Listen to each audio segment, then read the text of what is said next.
পঞ্চম তত্ত্ব আকাশ নব ব্যোম। আসলে কোনো ভ্রম নাকি সত্য? ভ্রম তো হতে পারে না, কারণ ভ্রমের মধ্যে কেউ বাঁচতেই পারে না। আর যদি সত্য হয় তাহলে এতটাই বিশাল যে আমাদের চোখের থেকে, আমাদের ইন্দ্রিয়ের থেকে, আমাদের মস্তিষ্কের থেকে, আমাদের চিন্তাভাবনার থেকেও অনেক ঊর্ধ্বে, যাকে আমরা বুঝতেই পারি না। এটা যতটাই বিশাল আকার ঠিক ততটাই সরল। এই আকাশ যতই অন্ধকারাচ্ছন্ন ততটাই আলোর প্রকাশ প্রদান করে থাকে। দেখতে গেলে এ হলো জীবনের সঞ্চালক, কিন্তু যদি ক্রুদ্ধ হয়ে যায় তাহলে প্রাণ কেড়ে নিতেও দ্বিধা বোধ করে না। এই আকাশ শুধুমাত্র পৃথিবী লোক নয়, বরং এই সমগ্র ব্রহ্মাণ্ডকে, এই সমগ্র সৃষ্টিকে, এর প্রত্যেকটা তারাকে, প্রত্যেকটা গ্রহকে একটা বিশেষ স্থান প্রদান করে। এর নিজের কোনোই অস্তিত্ব নেই, কিন্তু সকলকে অস্তিত্ব প্রদান করে। এটাই হলো এই আকাশের মাহাত্ম্য। এই আকাশই হলো মাহাত্ম্যের প্রতিরূপ, যা আমাদের ভাবনা দ্বারা উৎপন্ন হয়। আপনিও আকাশের মতো এই বোধকে আপন করে নিন। আপনার জীবনও আকাশের মতন মহান এবং বিশাল হয়ে উঠবে। আর তখনই মন সুপ্রসন্ন হয়ে বলবে, রাধা রাধা। মানুষ কতটা বিচিত্র হতে পারে। সব সময় স্বপ্ন দেখতে থাকে যে কাল আমি এটা করব, কাল আমি ওটা শুরু করব, কাল আমি ওটা সম্পন্ন করব। এই যে কাল শব্দটা, এই কাল অত্যন্ত বিচিত্র এক শব্দ। আমরা সবসময় এটাকে আসতে দেখতে পাই, কিন্তু এটা আসাতে বর্তমানে পরিণত হয়। আবার আজ নতুন কাল দেখতে পাই, তার জন্য অপেক্ষা করি, যখন সেটা সামনে আসে বর্তমানে পরিণত হয়। এই কাল সবসময় একটা মিথ্যে সান্ত্বনা দেয় যে সে আসছে, কিন্তু সে কখনোই আসে না। যেটা আপনার হাতে রয়েছে তা হলো আজ, বর্তমান। তাই যা করার আছে, যা সম্পন্ন করতে চান, যা শুরু করতে চান, আজ করুন, বর্তমানে করুন। কারণ আজ আপনি যা করবেন সেটাই আপনার ভবিষ্যৎ নির্ধারিত করবে। ভবিষ্যতের বিষয় ভাবতে থাকলে ভবিষ্যৎ সুন্দর হবে না। আজ কর্ম করতে হবে। তাই আজ বর্তমানে জীবনযাপন করুন, কর্ম করুন, আর আমার সাথে ভালোবেসে বলুন, রাধা রাধা। এই সংসারে এমন কিছু মানুষ আছেন যাদেরকে আপনার ভালো লাগে, তারা আপনার প্রিয়। আমরা চাই ওনারা আমাদের কাছে থাকুন, আমরা ওনাদের কাছে থাকি। এবার সেই ক্ষেত্রে আমরা তাদের ভালো ভালো উপহার দেওয়ার চেষ্টা করি, কারণ ওনারা হলেন আমাদের প্রিয়। আর তার বদলে আমরা আশা করে থাকি যে ওনারা আমাদের একটু সম্মান করবেন। এবার এই মানুষজন যারা আমাদের প্রিয়, এদের আমরা একটা উপহার দিই। সোনা দিয়ে থাকি, আভূষণ দিয়ে থাকি, হিরে মুক্তো দিয়ে থাকি। কিন্তু যদি ভেবে দেখি, এই সব কিছুরই একটা মূল্য আছে। ভেবে দেখুন, আপনি কি তাদের এমন কোনো উপহার দিতে পারেন যা কিনা অমূল্য? তা এরকম উপহার কি হতে পারে? ঠিক বলেছেন আপনি, প্রেম। এই প্রেমই হলো অমূল্য, কারণ মন থেকে এর উৎপত্তি হয়। না চেয়ে পাওয়া যায় আর না ছিনিয়ে নেওয়া যায় এই ভালোবাসা। ঠিক এইরকমই হয় এই সম্মান। যদি সম্মান করো তাহলে মন থেকে এবং ভালোবেসে করো, ভয় পেয়ে নয়। মনে রাখবেন, যে মাথা ভয়ের দ্বারা নত হয়, বিরোধিতাও প্রথমে সেই করে থাকে। যে মাথা ভালোবেসে নত হয় তা আপনার জন্য বলিদানও দিতে পারে। এই সংসারের সব থেকে বড় উপহার, সব থেকে বড় বরদান এই প্রেম এবং সম্মান। তাকে সম্মান করুন আর আমার সাথে ভালোবেসে বলুন, রাধা রাধা। আপনার থেকে বড়, আপনার থেকে মহান হলেন সেই গুরু। এটা কি আবশ্যক যে সেই গুরু কোনো ব্যক্তিই হবেন? কখনোই নয়। গুরু হলেন একটা তত্ত্ব, গুরু হলেন একটা শক্তি। গুরু একজন ব্যক্তি হলে শুধুই একজনই হতেন, কিন্তু তা নয়। গুরু হলেন একটা অনুভূতি, গুরু হলেন শ্রদ্ধা। গুরু তিনি যিনি আপনার ব্যক্তিত্বের পরিচালক হন। গুরু তিনি যিনি আপনার ব্যক্তিত্বের নির্মাতা হন। আপনি কখন, কোথায়, কোন স্থানে, কি রূপে গুরু লাভ করবেন আর কি শিক্ষা লাভ করবেন তা নির্ভর করছে আপনার মানসিকতার উপর, যে আপনি সকলকে কিভাবে আপন করে নিতে পারেন। যদি আপনি গুরুকে আপন করতে চান, জ্ঞানকে আপন করতে চান, তাহলে আপনার মধ্যে শ্রদ্ধা জাগ্রত করতে হবে, সামর্থ্য জাগ্রত করতে হবে। আপনি গুরু এবং জ্ঞানকে আপন করে নিতে পারলে তা এমনিই আপনাকে মহান করে তুলবে। তাহলে আসুন আর আমার সাথে ভালোবেসে বলুন, রাধা রাধা। ক্ষমা একটা অত্যন্ত সুন্দর শব্দ, আমার খুব প্রিয় শব্দ। কিন্তু এই ক্ষমা কখন আর কিভাবে প্রয়োগ করতে হবে সেটা বোঝা প্রয়োজনীয়। এক, যদি আপনি কোনো অন্যায় করেন আর ক্ষমা না চান, ক্ষমা প্রার্থনা না করেন, ক্ষমা চাওয়া থেকে এড়িয়ে যান, তাহলে তাতে আপনারই ক্ষতি হবে। কিভাবে? ক্ষমা না চাইলে মনের মধ্যে অহংকার জাগ্রত হয়, আর অহংকার তো প্রকৃত অর্থে আমাদের ক্ষতিই করে। দুই, কেউ যদি অপরাধ করেন, আপনার থেকে ক্ষমা না চান, তাহলে তাকে ক্ষমা করবেন না। ক্ষমা হলো অত্যন্ত অমূল্য, আর না চাইতেই কাউকে ক্ষমা দান করা এটা উচিত নয়। তিন, যদি কেউ আপনার সাথে অনুচিত কিছু করেন, অপরাধ করেন, আর আপনার থেকে ক্ষমা চান, তাহলে তাকে ক্ষমা করে দিন। তাতে আপনার অন্তরের করুণাবোধ জাগ্রত হবে, প্রেম জাগ্রত হবে, আর তা আপনার জন্য শুভ হবে। চার, যদি আপনি নিজে কোনো অপরাধ করেন, তাহলে অবশ্যই ক্ষমা চাইবেন। তাতে আপনারই লাভ হবে। কিভাবে? সামনের ব্যক্তি আপনাকে ক্ষমা করুক বা না করুক, আপনার অন্তরের অহংকার ক্ষীণ হবে, আর এই মন আরও নির্মল হয়ে উঠবে। এই ক্ষমা অত্যন্ত অমূল্য, ভেবেচিন্তে একে ব্যবহার করুন আর আমার সাথে ভালোবেসে বলুন, রাধা রাধা। কখনো কোনো চাতককে দেখেছেন?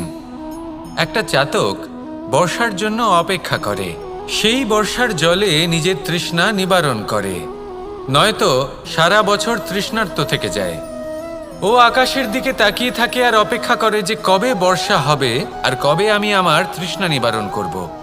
সেখানে অন্যদিকে একটি কাক বা একটা পায়রা, এরা কি করে?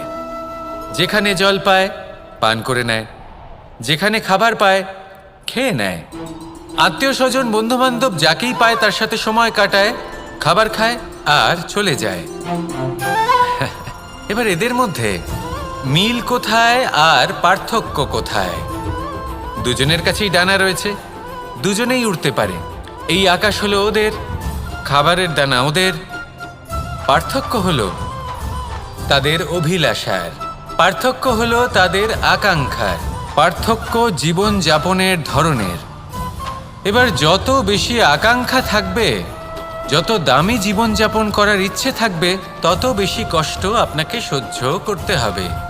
আবার অন্যদিকে জীবন যত সরল হবে, জীবনযাপন যত সরল হবে, সমস্যা ততটাই কম হবে। তাই সবসময় চেষ্টা করবেন আপনার মানসিকতা এবং আপনার জীবন যেন সরল হয়। ভালোবাসতে থাকুন। যদি কেউ আপনাকে ভালোবাসে, তাকেও আপনি ভালোবাসা ফিরিয়ে দিন। তাদের সাথে কথা বলুন, কিছু তাদের কথা শুনুন, কিছু নিজের কথা বলুন।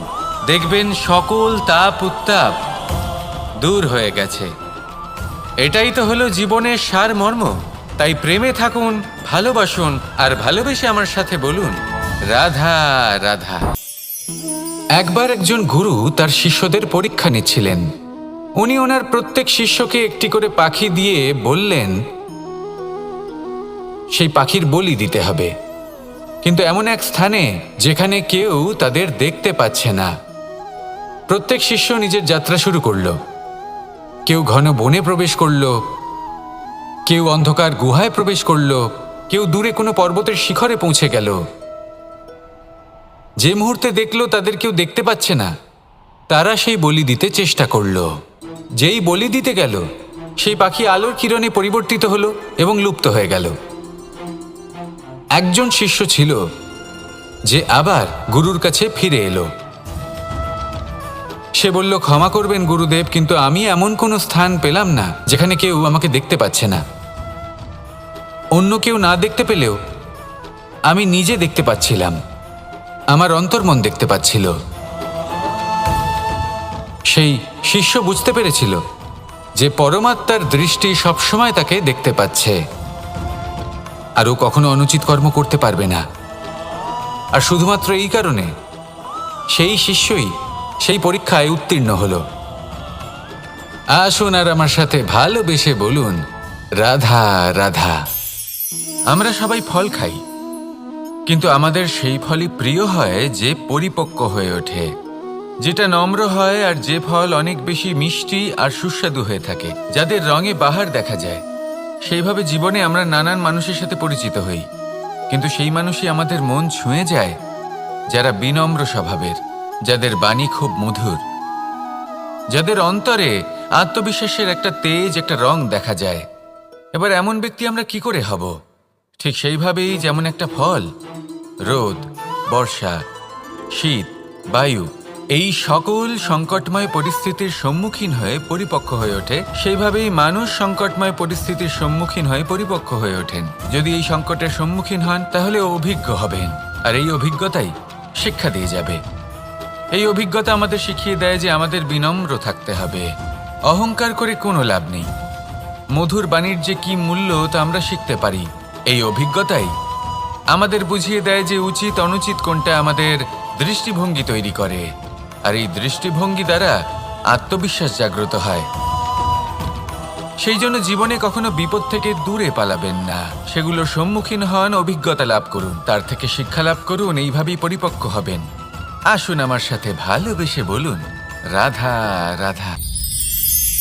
মানুষ বর্তমানে নিজের জীবন অতিবাহিত করেন, কিন্তু তার জীবনে অতীতকাল এবং ভবিষ্যৎকাল এই দুটোরই সমান গুরুত্ব রয়েছে। অতীতকাল অতিবাহিত হয়ে গেছে এবং সেটা জীবিত থাকে আমাদের স্মৃতি হিসেবে, এবং ভবিষ্যৎ হলো সেটাই যেটা আমরা শুধুমাত্র কল্পনাই করতে পারি। এবার অতীতের কিছু স্মৃতি এমন থাকে যা আমাদের কাছে আনন্দময় হয় না, তা কটু হয়, দুঃখজনক হয়, যন্ত্রণাদায়ক হয়। আমরা যা কিছুই করি তা বদলে ফেলতে পারবো না, কিন্তু ভবিষ্যৎকাল সেটা আমরা রচনা অবশ্যই করতে পারি, যদি আজ আমরা শ্রেষ্ঠ কর্ম করি। যদি আজকের এই দিনটা আমরা আনন্দের সাথে অতিবাহিত করি, সুখের সাথে অতিবাহিত করি, এক একটা মুহূর্ত আমরা আনন্দ এবং ভালোবাসার সাথে অতিবাহিত করি, আপনার আজকের এই কর্ম আপনার ভবিষ্যৎ নির্ধারণ করবে। আজ আপনি যেভাবে জীবন কাটাবেন তা ভবিষ্যতে গিয়ে অতীতকালে পরিণত হবে, আর তখন আপনি এমন স্মৃতি খুঁজে পাবেন যেখানে আপনি প্রত্যেকটি মুহূর্ত প্রেম এবং আনন্দের সাথে অতিবাহিত করেছেন, এবং সেই স্মৃতি মধুর হবে। তাহলে আজ শ্রেষ্ঠ এবং উচিত কর্ম করুন, আপনি নিশ্চিত রূপে একটি উজ্জ্বল, শুদ্ধ, পবিত্র এবং আনন্দময় ভবিষ্যৎ লাভ করবেন। আসুন আমার সাথে ভালোবেসে বলুন, রাধা রাধা। এই সংসারে অনেক অনেক এমন জ্ঞানী আছেন যারা নিজের সমস্ত জীবন জ্ঞান অর্জন করতে অতিবাহিত করেছেন। এই সংসারে এমন কোনো বেদ নেই, কোনো পুরাণ নেই, কোনো শাস্ত্র নেই, কোনো ভাষা নেই যা ওনারা জানেন না। এমন কোনো বিষয় নেই যা নিয়ে ওনারা কোনো বক্তব্য রাখতে পারবেন না। কিন্তু আমরা এই সকল জ্ঞানীকে কি ভালোবাসতে পারি? এনাদের সকলকে সম্মান করতে পারি না। কারণটা কি? দেখুন, বেদ পড়া একটি আলাদা বিষয়, বেদনা বুঝতে পারা অন্য ব্যাপার।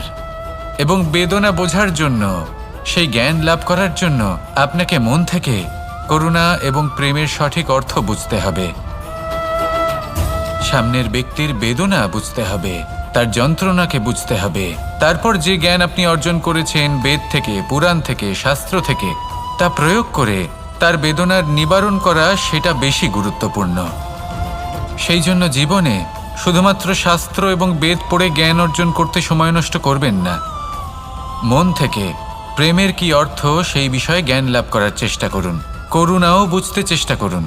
একজন শ্রেষ্ঠ ব্যক্তি হয়ে উঠুন, আর আমার সাথে ভালোবেসে বলুন, রাধা রাধা।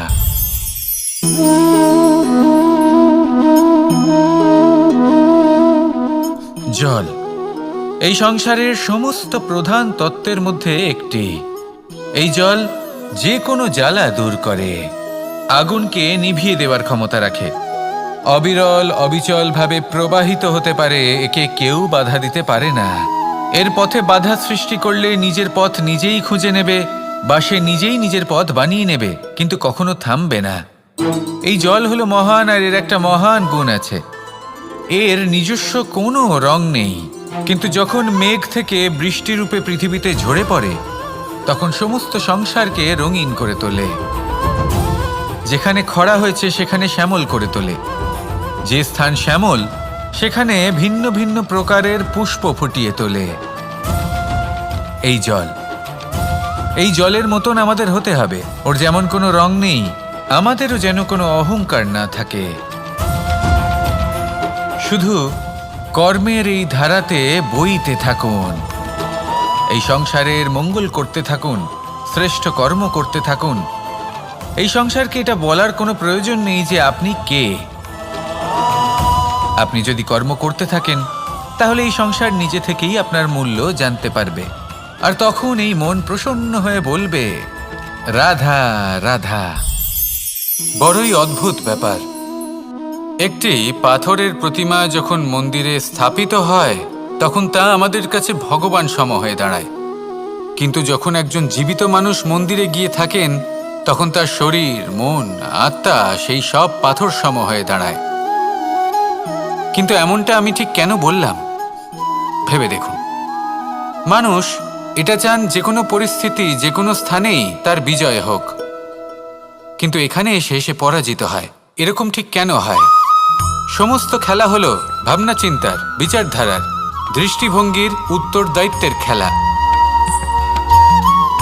পাষাণের এই প্রতিমা, তার একটি উত্তরদায়িত্ব আছে, আশা ধরে রাখার দায়িত্ব। সেই আশা জানিয়ে মানুষ মন্দিরে আসেন। তেমনি মানুষের একটি উত্তরদায়িত্ব আছে যেটা সে ভুলে যায়, আর সেই উত্তরদায়িত্ব হলো এটা, যে মন্দিরে যে ভগবানকে সে প্রসন্ন করতে যাচ্ছে, তাকে সে তখনই খুঁজে পাবে যখন পূর্ণরূপে সে সমর্পিত থাকবে। যদি মনে সমর্পণের ভাব না থাকে, তাহলে ভগবান কখনো প্রসন্ন হবেন না। নিজের উত্তরদায়িত্ব বোঝার বদলে মানুষ শুধু একটা অনুষ্ঠান পালন করেন, যেমন ফুলের একটা মালা অর্পণ করেন, আর সেই কারণেই তিনি পরাজিত হন। আপনি ফুলের মালা অর্পণ করুন, প্রসাদ অর্পণ করুন, কিন্তু মনের মধ্যে পূর্ণ সমর্পণের ভাব থাকা প্রয়োজনীয়।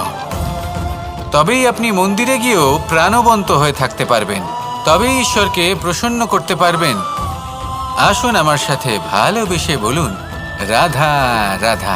মানুষ ছোট হোক বা বড়, রাজা হোক বা দরিদ্র, সমস্ত মানুষের মধ্যে একটা সামঞ্জস্য থাকে। সমস্ত মানুষের কাছে তার প্রশংসা অত্যন্ত গুরুত্বপূর্ণ। সে খুবই প্রসন্ন হয় যদি আপনি তার প্রশংসা করেন, কিন্তু আপনি যদি তাকে এটা বলেন যে এটা তোমার ভুল ছিল, তোমার কিছু খামতি ছিল, তখন সেটা সে মানতে রাজিই থাকে না। সব মানুষ এটা শুনতে পছন্দ করে যে সে যেটা করেছে সেটাই সর্বোত্তম। এবার আমি আপনাকে একটা কথা বলি, এই হলো নিন্দা, এই হলো প্রশংসা, আর এই হলো সত্য, যা সবার থেকে উচ্চস্থানীয়। সেই জন্য মানুষ আয়না দেখে। আয়না তাকে তার সৌন্দর্য দেখায় না, তাকে দেখায় যা সত্য, যাতে মানুষ আরও সুন্দর হওয়ার চেষ্টা করতে থাকে। তাই আয়না অত্যন্ত গুরুত্বপূর্ণ সত্যকে জানার জন্য। জীবনে নিন্দুকের মাহাত্ম্য প্রশংসকের মাহাত্ম্যের থেকে অনেক বেশি। কেন? কারণ তারা আপনাকে আপনার খামতি দেখায়, আপনার ভুলগুলো বুঝিয়ে দেয়, আপনাকে একটা সুযোগ দেয় নিজেকে শুধরে নিতে, নিজেকে আরও শ্রেষ্ঠ করে তুলতে, যা প্রশংসক করতে পারে না। তাই জীবনে যদি কখনো নিন্দা করা হয়, তাকে ভালোবেসে গ্রহণ করুন, ধন্যাত্মক রূপে গ্রহণ করুন। যদি নিজেকে কোনো শিক্ষা দেওয়া সম্ভব হয়, তাহলে অবশ্যই দিন। দেখবেন মন প্রসন্ন হয়ে বলবে, রাধা রাধা। জীবনে কখনো সাফল্য আসে, আবার কখনো অসফলতা, কখনো আশা পাওয়া যায়, কখনো নিরাশা, কখনো জয় লাভ করি, আবার কখনো পরাজয়। এর পেছনের কারণটা জানা অত্যন্ত প্রয়োজনীয়। যদি আমি পরাজয়ের কথা বলি, যখনই আমরা পরাজয় লাভ করি আমরা ভাবতে থাকি যে এমন কেন হলো। আমাদের শত্রু কি বেশি শক্তিশালী ছিল, নাকি আমাদের নীতিতে কোনো খামতি ছিল? এই সমস্ত কারণের পেছনে খুব বড় একটা কারণ থাকে, আর সেই কারণ আমাদের অন্তরে সুপ্ত থাকে। ধরে নিন একটা পথ, তাতে আপনি চলছেন। সেই পথ কাঁটায় পরিপূর্ণ, কিন্তু আপনি পাদুকা পরে রয়েছেন আর আপনি হেঁটে সামনে এগিয়ে যান। এবার এমন একটা পথ এলো যা পুষ্পে ঢাকা, আর আপনি পাদুকা পরে রয়েছেন, কিন্তু আপনার পাদুকাতে একটা পাথর আটকে গেল। তখন দু পা হাঁটাও খুব কঠিন হয়ে পড়ে। এই সংসারের যে কোনো শক্তি আপনাকে পরাস্ত করার পূর্বে আপনি জানেন কে আপনাকে পরাস্ত করতে পারে? আপনার অন্তরের দুর্বলতা, আপনার অন্তরের সেই সুপ্ত শত্রু। আর সেই জন্য ইতিবাচক মনোভাব গুরুত্বপূর্ণ হয়ে পড়ে। ভালো মানুষদের সাথে থাকুন, সৎসঙ্গে থাকুন, বন্ধুত্ব করুন, ভালোবাসুন। এই ভালোবাসা এত শক্তিশালী এক অস্ত্র যাকে ব্রহ্মাস্ত্রও পরাস্ত করতে পারে না। এই সমস্যারূপী পাথর কিছুই নয়। আসুন আমার সাথে ভালোবেসে বলুন, রাধা রাধা। মানুষের দুটো রূপ রয়েছে। এক, আমাদের এই মুখ, যা শুধুই চোখে দেখা যায়। আর দ্বিতীয়, আমাদের এই মন, যা শুধুমাত্র অন্তরাত্মা দ্বারা দেখা যায়। এবার আমাদের এই মুখ, তা ঈশ্বর সকলকেই আগে থেকেই প্রদান করেছেন। কিন্তু এই মন কেমন হবে তা আমাদের জীবনের অনুভূতি এবং আমাদের জীবনের লক্ষ্য এগুলি সুনিশ্চিত করে। অর্থাৎ নেত্র দিয়ে দেখা যায় আমাদের এই মুখ, তা শুধুই এই কারণে প্রয়োজন যাতে সংসার আমাদের দেখতে পায়, আমাদের চিনতে পারে। কিন্তু যদি এই সংসারে আপনি প্রকৃত অর্থে মান সম্মান লাভ করতে চান, তাহলে নিজের অন্তরাত্মাকে আপনাকে বিকশিত করতেই হবে। দেখুন, কথায় আছে এই যে অসুর, তা শারীরিকভাবে উপস্থিত নয়, তা মনের মধ্যে থাকে। যদি এই মন থেকে অসুরকে বের করে দেওয়া যায়, তাহলে শরীরে তা উপস্থিত থাকবেই না। তাই মনকে শুদ্ধ করুন আর আমার সাথে ভালোবেসে বলুন, রাধা রাধা। মানুষ যখনই একে অপরের সামনে নিজেদের হৃদয়ের ভাবনা প্রকাশ করে, তখন এক অত্যন্ত প্রভাবশালী মাধ্যম তারা ব্যবহার করে, যাকে ভাষা বলা হয়। এবার আমি দেখেছি যে একজন মানুষ অনেকগুলো ভাষাতেই নিপুণ। আমি এটাও দেখেছি যে মানুষ অনেকগুলো ভাষায় কথা বলে, কখনো কখনো অনেক ভাষা মিলিত করে তার প্রয়োগ করে, উচিত প্রকারে তাকে ব্যবহার করে না, না সেটাকে সম্মান করে, আর না ভাষাকে শুদ্ধ রাখে। আর এটা হলো অনুচিত। যদি ভাষাকে শুদ্ধ রাখেন, তাহলে ভাষা আপনার চরিত্রকে শুদ্ধ রাখবে, তা আপনার একাগ্রতা বাড়িয়ে তুলবে। এই প্রত্যেক ধ্বনিকে অনুভব করে যদি আপনি শব্দের উচ্চারণ করেন, ভাষাকে প্রয়োগ করেন, তাহলে আপনিও আনন্দ পাবেন, আর যিনি শুনছেন সেই ব্যক্তির কানেও মধুর শব্দ বাজবে। তাই মনে রাখবেন, যে ব্যক্তি ভাষার পবিত্রতাকে সম্মান করে, তাকে সংসারও সম্মান করে। ভাষাকে শুদ্ধ এবং পবিত্র রাখুন, তাহলে ভাষা আপনার চরিত্রকেও শুদ্ধ এবং পবিত্র রাখবে। আর এই মন সুপ্রসন্ন হয়ে বলবে, রাধা রাধা। এ হলো রামায়ণের সময়কালের কথা। সেতু নির্মাণ করার কাজ চলছিল। সমস্ত বানর সেনা এই কাজে নিযুক্ত হয়েছিলেন। বড় বড় পাথর তুলে নিয়ে এই বানর সেনা সমুদ্রে ফেলছিলেন। এই কাজ চলছিল। এমন সময় ছোট্ট একটা কাঠবিড়ালি এলো। ছোট ছোট মাটির ডেলা হাতে নিয়ে সাগরের কাছে যাচ্ছিল, আর বড় বড় পাথরের পাশে রেখে দিচ্ছিল, যথাসম্ভব সেখানে রেখে আসছিল। সারা দিন ধরে সে এই পরিশ্রম করেই যাচ্ছিল। এবার শ্রীরাম তার এই কাজ দেখতে পেলেন। সেই ছোট্ট কাঠবিড়ালিটিকে নিজের হাতে তুলে নিলেন এবং অত্যন্ত ভালোবেসে তার পিঠে হাত বুলিয়ে দিলেন। কথায় আছে যে কাঠবিড়ালির পিঠে যে দাগ আছে, সেই 3টি দাগ এসেছে শ্রীরামচন্দ্রের 3 আঙুলের থেকে।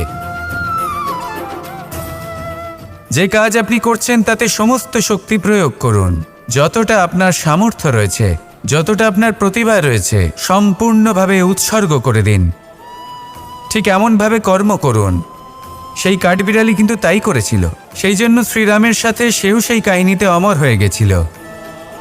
সম্পূর্ণ শক্তি প্রয়োগ করুন, সম্পূর্ণ সামর্থ্যের সাথে কর্ম করুন, কারণ এটাই হলো শ্রেষ্ঠ পথ কোনো কর্ম করার। আসুন আমার সাথে ভালোবেসে বলুন, রাধা রাধা। এই সংসারে যখন সাফল্যের পথে আপনি অগ্রসর হবেন, তখন আপনার পরিশ্রম, একাগ্রতা, সাহসের সাথে সাথে সমাজের মানসিকতাও সহ্য করতে হবে। প্রত্যেক ব্যক্তি কিছু না কিছু ভাবেন, কিছু না কিছু বলেন। কিছু মানুষ এমন আছেন যারা ভাববেন যে আপনি কিছুই করতে পারবেন না। তারা আপনার নিন্দা করবেন, আর এই নিন্দার কথা ভেবেই আমরা ভয়ভীত হয়ে পড়ি। সেই কারণে নিজেদের আশা, নিজেদের বিশ্বাস হারিয়ে ফেলি। এবার যদি সেই নিন্দার ভয়ে আমরা লক্ষ্যচ্যুত হই, তাহলে সেটা অনুচিত। সেই জন্য জীবনে শুধু পরিশ্রম করতে থাকুন, সামনে এগোতে থাকুন। যেই দিন আপনি আপনার লক্ষ্য লাভ করবেন, সেই প্রত্যেক ব্যক্তি যারা নিন্দা করছিলেন তাদের দৃষ্টি আপনা থেকেই পাল্টে যাবে, ঠিক কিনা? এই সংসারকে যা প্রাণ চায় তাই বলতে দিন। যদি আপনি কারোর কথা শুনতে চান, তাহলে নিজের অন্তরের কথা শুনুন। সেটাই আপনাকে উচিত পথে নিয়ে যাবে। সামনে অগ্রসর হতে থাকুন, পরিশ্রম করুন। এমন একটা দিন আসবে যেদিন এই নিন্দুক ব্যক্তিরা আপনার লক্ষ্যপ্রাপ্তির উদাহরণ সবাইকে দেবে। আসুন আমার সাথে ভালোবেসে বলুন, রাধা রাধা। মানুষ সুখী জীবনযাপনের প্রতি এতটাই অভ্যস্ত হয়ে পড়ে যে একটা ছোট্ট সমস্যা এলেই সে সবার থেকে সাহায্য চাইতে শুরু করে দেয়। সে সাহায্য লাভও করে এবং সেই সংকট থেকে সে বেরিয়েও আসে। কিন্তু এই সাহায্য কিছু মুহূর্তের, আর কিছু মুহূর্তের হলো এই দুঃখ। এই 2 মুহূর্তের সাহায্যের জন্য আজীবন আপনি তার কাছে ঋণী হয়ে থাকেন। আর মানবিকতার খাতিরে আপনার মনে কৃতজ্ঞতা জেগে ওঠে। আর সেই কৃতজ্ঞতা বোধ হলো যে আপনি কখনো সেই ব্যক্তিকে ছাপিয়ে যেতেই পারবেন না। সেই জন্য জীবনে সবসময় চেষ্টা করবেন নিজেকে প্রস্তুত রাখতে সেই সব সমস্যার জন্য, সেই সব বাধার জন্য যেগুলো আপনার জীবনে আসতে পারে। ততক্ষণ সাহায্য চাইবেন না যতক্ষণ না অন্য কোনো পথ না থাকছে। সাহায্য চাওয়া অনুচিত নয়, কিন্তু সাহায্য চাইলে এবং সাহায্য পেলে আপনি আজীবন কৃতজ্ঞ এবং ঋণী হয়ে থাকবেন। আর তারপর একদিন আপনি পরিবর্তন দেখতে পাবেন যে কিভাবে আপনি ছোট ছোট সমস্যার জন্য সাহায্য না চেয়ে বড় বড় সমস্যার সম্মুখীন হতে প্রস্তুত হয়ে গেছেন। এটাই হলো সংসারের নীতি। এটাই পালন করুন আর আমার সাথে ভালোবেসে বলুন, রাধা রাধা। এমন অনেক মানুষ আছেন যারা আমাকে ভগবানের পরিভাষা জানতে চান, যে ভগবান আসলে কি, তিনি কেমন। এবার দেখুন, ভগবান হোক বা আপনার স্বপ্ন হোক বা আপনার লক্ষ্য হোক না কেন, সেই লক্ষ্য তখনই পূর্ণ হয়, তখনই তাকে লাভ করা সম্ভব যখন আপনার দৃষ্টিভঙ্গি মঙ্গলময় হয়। যখন আপনি নিজে মনে করবেন যে আমি যেটা পেতে চাইছি তা শুভ। উদাহরণস্বরূপ, কোনো পাখিকে দেখুন, সে গাছের ডালে বসে এবং সেখানেই বিশ্রাম করে, কিন্তু পড়ে না। কেন? কারণ ওর বিশ্বাস যে যে শাখার ওপরে ও বসে আছে সেটাই হলো ওর বাসস্থান। যদি আপনি বিশ্বাস করেন তাহলে আপনি পাথরের মধ্যেও ভগবান দর্শন করতে পারবেন। আর যদি বিশ্বাস না থাকে, তাহলে যদি ভগবান সামনে দাঁড়িয়েও থাকে তবেও আপনার বিশ্বাস হবে না। তাই বিশ্বাস করতে শিখুন। এই বিশ্বাসের আধারেই আপনি সেই সব কিছু পাবেন যা আপনি পেতে চাইছেন। আসুন আমার সাথে ভালোবেসে বলুন, রাধা রাধা। গুরু, যিনি পথ দেখান, আমাদের জীবনে অত্যন্ত গুরুত্বপূর্ণ, অত্যন্ত আবশ্যক। কিন্তু কিছু মানুষ মনে করেন যে গুরুর কোনো প্রয়োজন নেই, কারণ এই সমগ্র জ্ঞান মানুষের অন্তরেই নিহিত রয়েছে।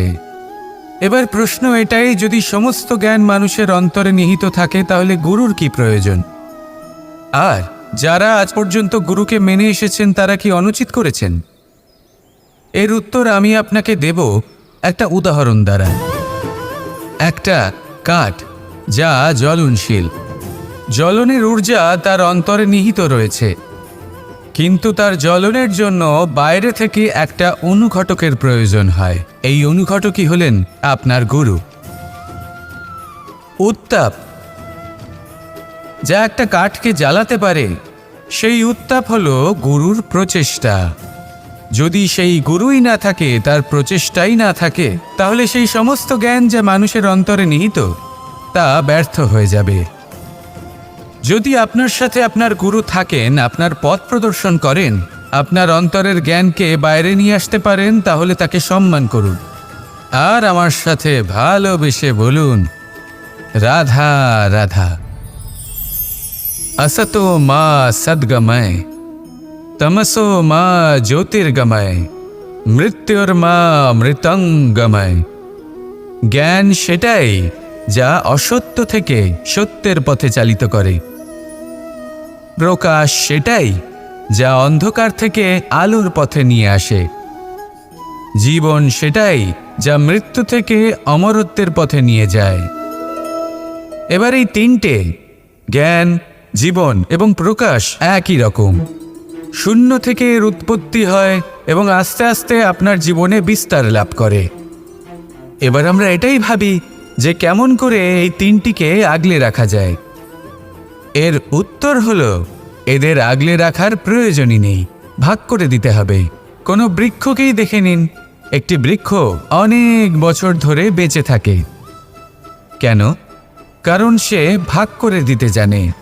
সে নিজের বীজ ছড়িয়ে দেয়, এই ধরিত্রীতে দেয়, সেই বীজ যা অঙ্কুরিত হয়ে এক নতুন বৃক্ষকে জন্ম দেয়।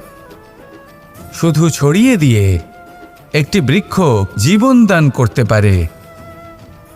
যদি কোনো ব্যক্তি জ্ঞান ছড়াতে শিখে যান, যদি প্রকাশ, আলোর কিরণ ছড়িয়ে দিতে শিখে যায়, কোনো ব্যক্তি তার জীবনের সুখ ছড়িয়ে দিতে শিখে যান, তাহলে তিনি মৃত্যুর পরও মৃত হন না। এই ভাগ করে দেওয়ার সুখটাই কিছুটা আলাদা। এই সুখ অনুভব করুন আর আমার সাথে ভালোবেসে বলুন, রাধা রাধা। আপনি কখনো কোনো সরোবরের দিকে তাকান, যার জল হলো শান্ত, স্থির। আপনি স্পষ্ট দেখতে পাবেন সেই সরোবরের তলদেশে কি রয়েছে। তাতে সাঁতরে বেড়াচ্ছে সুন্দর মাছ, চকচকে কিছু পাথর, স্বর্ণরূপী বালি, সবই আপনি দেখতে পাবেন। কিন্তু যখনই আপনি একটা ছোট্ট পাথর তুলে সেই জলে ছুঁড়ে ফেলবেন, তখন সেই জল বিচলিত হবে আর সেই স্পষ্টতা ন্যূনতম হয়ে যাবে। তারপর কিছুই স্পষ্টভাবে দেখা যাবে না। এই ঘটনা মানুষের সাথেও ঘটে। মানুষ যদি বিচলিত হয়ে পড়ে, তখন সে বুঝতে পারে না যে বর্তমানে কি হয়ে চলেছে আর ভবিষ্যতে কি করা উচিত। কিন্তু সেই মানুষ যদি শান্ত থাকেন, স্থির থাকেন, ধন্যাত্মক থাকেন, তাহলে নিশ্চিত রূপেই বুঝতে পারবেন যে বর্তমানে কি করতে হবে আর ভবিষ্যতে কি করতে হবে। তাই নিজের মধ্যে সেই স্থিরতা আনুন, সেই ধৈর্য ধরুন, নিজেকে শান্ত রাখুন আর সবার মধ্যে ভালোবাসা ছড়িয়ে দিন। এই মন প্রসন্ন হয়ে বলবে, রাধা রাধা। সম্পর্ক এ হলো এক বন্ধন যা আমাদের এক সূত্রে বেঁধে রাখে। কিন্তু এমন কিছু ব্যক্তি থাকেন যারা এই সম্পর্কের বিষয়ে নিজস্ব একটা ধারণা করে ফেলেন যে সম্পর্ক এরকম হওয়া উচিত, সম্পর্ক সেরকম হওয়া উচিত। আমি এই সম্পর্কের জন্য কত কিছু করেছি এই ব্যাখ্যা করতে থাকেন আর তার বদলে অনেক কিছু প্রত্যাশাও করেন। কিন্তু সত্য হলো এটাই যে সব সম্পর্ক একরকমের হয় না, কিন্তু প্রত্যেক সম্পর্কের একটা বিশেষত্ব থাকে। যেমন চোখ আর নাকের এই সম্পর্ককেই দেখুন। চোখের সব থেকে কাছে কে আছে? নাক আছে। কিন্তু এই চোখ দিয়ে এই নাককে আমরা দেখতেই পাই না। তবে কি ধরে নেব এই সম্পর্কের কোনো মূল্য নেই? এমনও নয়। ঠিক এইভাবেই যদি কোনো ব্যক্তি তার আবেগ আপনার কাছে ব্যক্ত করতে না পারেন বা প্রকট করতে না পারেন বা আপনাকে বোঝাতে না পারেন, তাহলে তার মানে এটা নয় যে তার সাথে আপনার সম্পর্কের তিক্ততা রয়েছে। এমনটা কখনোই নয়। শুধু চোখ আর নাকের এই সম্পর্কের মতোই হলো আমাদের জীবনে আমাদের আপনজনের সাথে সম্পর্ক। যদি কারোর ব্যবহার আপনার প্রতি অনুচিত হয়, বা যদি কেউ অনুপস্থিত থেকে থাকে, বা কেউ যদি আপনাকে বুঝতে না পারেন, তাহলে তার অর্থ এটা নয় যে আপনি সেই সম্পর্ক ভেঙে ফেলবেন। বুঝুন, আপনার জীবনে তার গুরুত্ব কোথায় আর তার জীবনে আপনার। সম্পর্ক গড়ে তুলুন, তাকে পালন করতে শিখুন, একসাথে মিলে চলুন। এই মন সুপ্রসন্ন হয়ে বলবে, রাধা রাধা। এই সমগ্র সংসারের সবথেকে গুরুত্বপূর্ণ ব্যক্তি কে? স্বয়ং আপনি। নিজের জন্য তো বটেই, তাই না? কারণ যখন আপনি জন্মগ্রহণ করেন, নিজের চোখ খোলেন, এই সংসারে আসেন, তখনই তো এই সংসারকে আপনি দেখতে পান, অনুভব করতে পারেন। এখানকার আবেগ, এখানকার মানুষজন তখন থেকেই অনুভব করেন। যদি আপনি না থাকেন, তাহলে এই সংসারের অস্তিত্ব আপনার কাছে শূন্যের সমান, তাই না? আপনি না থাকলে এই সংসারও আপনার কাছে নেই। এবার সবাই বলবেন যে এ তো সত্যি কথা, সেই অনুযায়ী তো আমার স্বার্থপর হওয়া উচিত, অহংকারী হওয়া উচিত, কারণ আমার কাছে আমিই তো সব কিছু। দৃষ্টিভঙ্গি পাল্টে দেখুন। আপনার কাছে সবথেকে বেশি গুরুত্বপূর্ণ ব্যক্তি কে? আপনি নিজেই। সেই মানুষটি কেমন হওয়া উচিত একটু ভেবে দেখুন। সবসময় সকলকে সাহায্য করুন, একসাথে মিলে পরিশ্রম করুন, সাহায্য করুন অন্যদেরকে। এটা অতি আবশ্যক। এবং তার থেকেও বেশি গুরুত্বপূর্ণ হলো এটাই যে আপনার মনে যেন কখনো এই বিষয়ে ভয় না থাকে যে আমি আমার প্রিয়জনদের, আমার কাছের মানুষগুলিকে হারিয়ে ফেলব। এই ভয় কখনোই মনের মধ্যে থাকা উচিত নয়। যদি ভয় থাকে তাহলে থাকুক এই বিষয়ে যে সকল মানুষ আমার জীবন থেকে, আমার থেকে দূরে চলে যাচ্ছেন, তাদের বাধা দিতে দিতে আমি যেন নিজেকেই না হারিয়ে ফেলি, নিজের অস্তিত্বকেই না হারিয়ে ফেলি, নিজের ব্যক্তিত্বকে, নিজের বিচারধারাকে, নিজের করুণার শক্তি না হারাই। তাহলে এই ভয় ত্যাগ করুন আর আমার সাথে ভালোবেসে বলুন, রাধা রাধা। এই ফল কি তা বলার কোনো প্রয়োজন নেই। এই ফল কতটা সুস্বাদু সেটাও বলার কোনো প্রয়োজন নেই। ধরুন এমন কোনো মানুষ আসলেন যিনি জানেন না এটা কোন ফল। তিনি এটা দেখে ভাববেন এ তো কাঁটার একটা গুচ্ছ মনে হচ্ছে, নিয়ে ফেলে দেবেন। সেখানে দ্বিতীয় কোনো ব্যক্তি যিনি বুঝদার, তিনি দেখবেন, ভাববেন যে প্রকৃতি এর গায়ে এত কাঁটা কেন দিয়েছে? অবশ্যই সুরক্ষার জন্য দিয়েছে, অর্থাৎ ভিতরে অবশ্যই অমূল্য কিছু রয়েছে। সেই ধরনের ব্যক্তি এই ফলের অন্তরে প্রবেশ করেন এবং এই ফলের আনন্দ উপভোগ করেন। এরকমই কিছুটা আমাদের সংসারেও আমরা দেখতে পাই। প্রত্যেক দিন আমরা নতুন নতুন মানুষের সাথে পরিচিত হই। এমন কিছু ব্যক্তি থাকেন যাদের সাথে প্রথম আলাপের পর আমাদের এটা মনে হয় যে এই ব্যক্তিকে দেখে একটু রাগী ব্যক্তি মনে হচ্ছে, বড়ই অহংকারী বোধ হচ্ছে, উদ্ধত মনে হচ্ছে। বেশিরভাগ মানুষ প্রথম আলাপের পরে তাদের সাথে দূরত্ব বজায় রাখবেন। কিন্তু যিনি বুঝদার ব্যক্তি, তিনি ভাববেন যে এই ব্যক্তি এমন কেন করছেন। হয়তো সুরক্ষার খাতিরে এই ব্যক্তি নিজেকে এরকম করে তুলেছেন যাতে অন্য কোনো ব্যক্তি এসে ওনার সময় নষ্ট না করেন, ওনার আবেগের সাথে ছলনা না করেন, খেলা না করেন। হয়তো অতীতে এমন কোনো ঘটনা ঘটেছে যার জন্য এই ব্যক্তি কিছুটা এরকম হয়ে গেছেন। এমনই একজন ব্যক্তি সেই ব্যক্তির মনের গভীর পর্যন্ত পৌঁছতে পারেন আর সেখান থেকে শুভ গুণগুলিকে বাইরে বের করে আনতে পারেন। এরকমই ব্যক্তি হয়ে উঠুন, এমন বুঝদার ব্যক্তি হয়ে উঠুন যিনি সামনের ব্যক্তির খারাপ গুণগুলিকে অবহেলা করে হৃদয়ের অন্তঃস্থল থেকে শুভ গুণগুলিকে প্রকাশিত করে এবং সেই ব্যক্তিকে দেখাতে পারে। এমন ব্যক্তি হয়ে উঠুন যিনি নিজের জীবনকেও সফল করে তোলেন এবং অন্যের জীবনকেও। আসুন আমার সাথে ভালোবেসে বলুন, রাধা রাধা। আমি জীবনে অনেক ভালো মানুষের সংস্পর্শে এসেছি। এমন ব্যক্তি যিনি আজীবন জ্ঞান লাভ করে থাকেন, পড়তেই থাকেন, পড়তেই থাকেন, জ্ঞান অর্জন করতেই থাকেন, অত্যাধিক জ্ঞান অর্জন করতে থাকেন। কিন্তু এইটুকুই কি যথেষ্ট? ধরে নিন কোনো ব্যক্তি শিল্পকলার বিষয়ে অনেক বই পড়ে ফেলেছেন, কিন্তু কখনো শিল্পকর্মই করেননি। তাহলে সেই জ্ঞানের কী লাভ? কোনো লাভ নেই। এবার এটাই আমাদের জীবনে শেখা প্রয়োজন। আমরা জ্ঞান অর্জন করি কিন্তু তা যাপন করি না, তা কর্মজীবনে প্রয়োগ করি না। তাহলে এতে কি লাভ হবে? জ্ঞান আছেই সেই জন্য যাতে আমরা জীবনকে আরও শ্রেষ্ঠ করে তোলার জন্য তাকে প্রয়োগ করি। এই জ্ঞান এবং কর্মের একসাথে পথ চলাটাই আবশ্যক। তবেই এই জ্ঞান অভিজ্ঞতায় পরিণত হবে। আর অভিজ্ঞতা দ্বারা যে জ্ঞান লাভ হয় সেটাই সবথেকে বেশি গুরুত্বপূর্ণ, সেটাই হলো সবথেকে বেশি লাভদায়ক। সেই জন্য শুধু জ্ঞান অর্জন করবেন না, তাকে প্রয়োগ করুন, তাকে কর্মজীবনে প্রয়োগ করুন, জীবনকে আরও শ্রেষ্ঠ করে তুলুন। আর আমার সাথে ভালোবেসে বলুন, রাধা রাধা।